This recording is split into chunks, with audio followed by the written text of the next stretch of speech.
বৌমা শাশুড়ির এই ঝগড়ার প্রধান কারণ হচ্ছে জেনারেশন গ্যাপ, ঠিক কিনা? শাশুড়ি এক জেনারেশনের আর বৌমা আরেক জেনারেশনের। শাশুড়ি ভাবে একরকম, বৌমা ভাবে আরেক রকম। শাশুড়ি চায় বউর উপর খবরদারি করতে, বউ চায় শাশুড়ির উপর খবরদারি করতে। এই ডমিনেটিং এর কারণে কিলাকিলি আছে না নাই? আহা, এটা ঠিক না। আমার শাশুড়ি মায়েরা যারা আছেন, প্রথমে শাশুড়ি দিয়ে শুরু করি। আমার মাইকের আওয়াজ যে ঘরগুলাতে যায়, আমার শাশুড়ি মাদেরকে বলবো, বউদের উপর অত্যাচার করবেন না। ছেলেরা প্রশ্ন করে, তোর কাছে তোর বউ বড় না আমি বড়? আছে না নাই? এটা একটা প্রশ্ন হইল। তোর বউ বড় না আমি বড়? দুইজনেই বড়। তো এক ছেলে সুন্দর উত্তর দিছে, আমার কাছে ভালো লাগছে উত্তরটা শুনে। এক মা প্রশ্ন করছে, তোর এতদিন আমি লালন পালন করে বড় করলাম, জীবন যৌবন তোর জন্য শেষ করলাম, আজকে বউ পাইয়া বউ তোর আপন হয়ে গেল? এবার ছেলে উত্তর দিছে, মা, আমার মুখ থেকে মা ডাক শোনার জন্য তুমি কি কষ্টটাই না করছো জীবনে। 10 মাস আমারে পেটে ধারণ করলা, খাইতে পারো নাই, বমি করছো, খালি ওষুধ খাইছো, তোমার পেট কেটে আমারে বের করা হয়েছে, 2 বছর আমারে দুধ খাওয়াইছো, পেশাব পায়খানা পরিষ্কার করেছো। বয়স যখন 3-4 তখন তোমার আমি মা ডাকছি, এই মা ডাকটা শোনার জন্য তুমি এত কষ্ট করছো। আর আরেকবারের মাইয়া এই ঘরে আইসাই তোমার মা ডাকা শুরু করছে। যেই মেয়েটা তোমারে মা ডাকে সে আমার আপন হবে না কেন মা? ঠিক কিনা? এই মা ডাক শোনার জন্য তুমি এত কষ্ট করলা, আমার লালন পালন করলা, 10 মাস পেটে ধরলা, পেশাব পায়খানা পরিষ্কার করলা, এরপরে মা ডাক শুনতে পারছো। আর আরেকবারের মেয়ে জানা নাই চিনা নাই এসেই তোমার ডাকা শুরু করছে মা।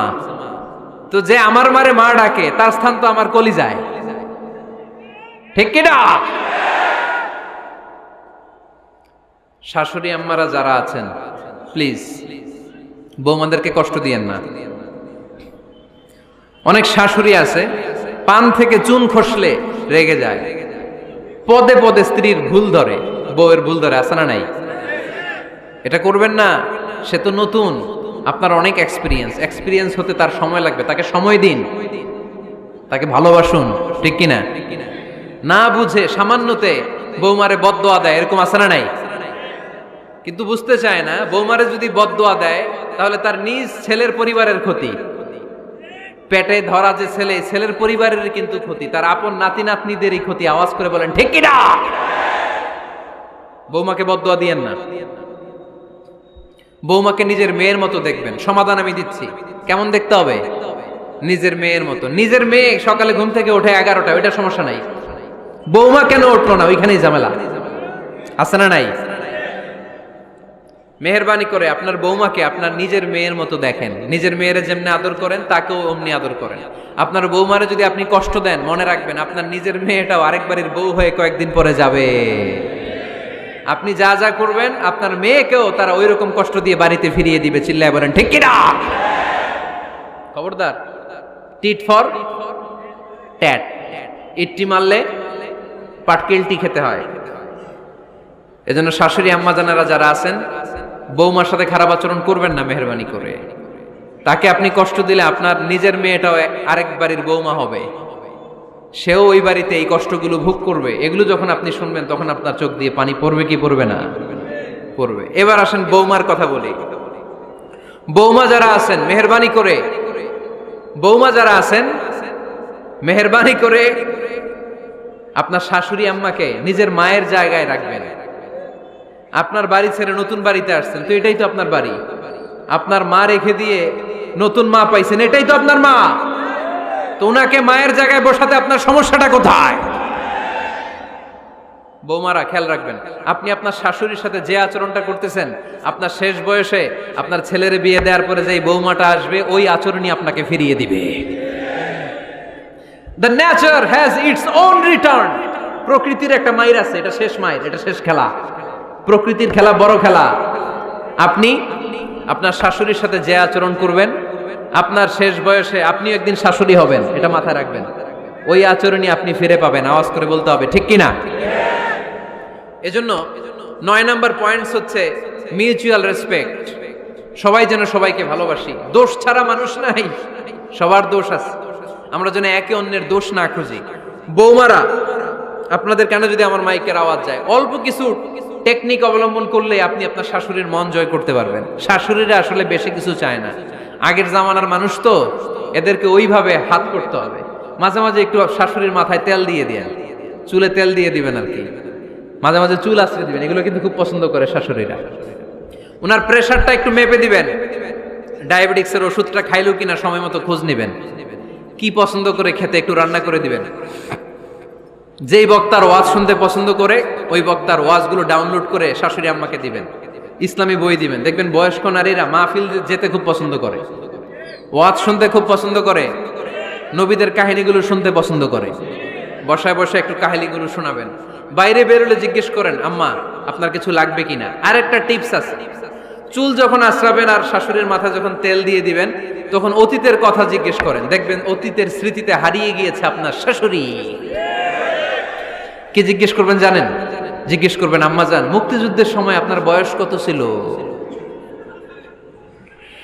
ওই সময় মুক্তিযুদ্ধের সময় আপনাদের এলাকায় কি কি হয়েছিল মা? আরেকটা প্রশ্ন করবেন, মা বিয়ের সময় আপনি কেমন ছিলেন? ওই দিন দেখবেন বুড়ি আর বুড়ি নাই, জুয়ান হয়ে গেছে। ওই দিন বলবে, মা আমি অনেক সুন্দরী ছিলাম, আমার মাথায় অনেক চুল ছিল, আজকে নাই। আমগো গ্রামে আমার সাথে সুন্দরী মাইয়া ছিল না। অতীতের স্মৃতিতে, স্মৃতি হাতরাতে হাতরাতে তিনি হারিয়ে যাবেন। জিজ্ঞেস করবেন যে, মা শীতকালে আপনাদের দেশে কি পিঠা বানাতেন আপনি যখন ছোট ছিলেন, আপনার বাপ চাচারা কি করতো? এগুলো জিজ্ঞেস করলে উনি স্মৃতির পাতা হাতরাতে হাতরাতে চোখ দিয়ে দাঁড় দাঁড় করে ওনার পানি ঝরতে শুরু করবে। আপনার জায়গায়, ওনার হৃদয়ের মনি কোঠায় এমন জায়গায় পৌঁছবে, আপনার ছাড়া উনি কিছুই বুঝবে না। বৌমারা, এই অল্প কিছু টিপস অবলম্বন করে আপনারা আপনাদের শাশুড়ির মনকে জয় করতে পারেন। শাশুড়ি বৌমার দ্বন্দ্ব আমরা চাই না, আমরা চাই শাশুড়ি বৌমাকে নিজের মেয়ের মতো জানো, আর বৌমার শাশুড়িকে আপন মায়ের মতো ভালোবাসুক, ঠিক কিনা? এই মিউচুয়াল রেসপেক্টই পারে শাশুড়ি বৌমার দ্বন্দ্বকে দূর করতে, আর ঘরটারে শান্তির টুকরা বানাতে। আওয়াজ করে বলেন ঠিক কিনা? কয়টা গেল? আর আছে কয়টা? দোয়া করবেন একে অপরের জন্য। দোয়া, সাইয়েদনা ইব্রাহিম ফ্যামিলির জন্য দোয়া করতেন, রব্বি জাআলনি মুকিমাস সালাতি ওয়া মিন যুররিয়াতি রব্বানা ওয়া তাকাব্বাল দুআ। ও আল্লাহ, আপনি আমার নামাজ কায়েমকারী বানান, আমার কলিজার টুকরা সন্তান ইসমাইলকেও নামাজ কায়েমকারী বানান, আমার দোয়াটা আপনার দরবারে আপনি কবুল করে নেন। সুবহানাল্লাহ পড়েন। রব্বানা ইন্নী আসকানতু মিন যুররিয়াতি বিওয়াদিন গায়রি যী যারইন ইনদা বাইতিকাল মুহাররাম।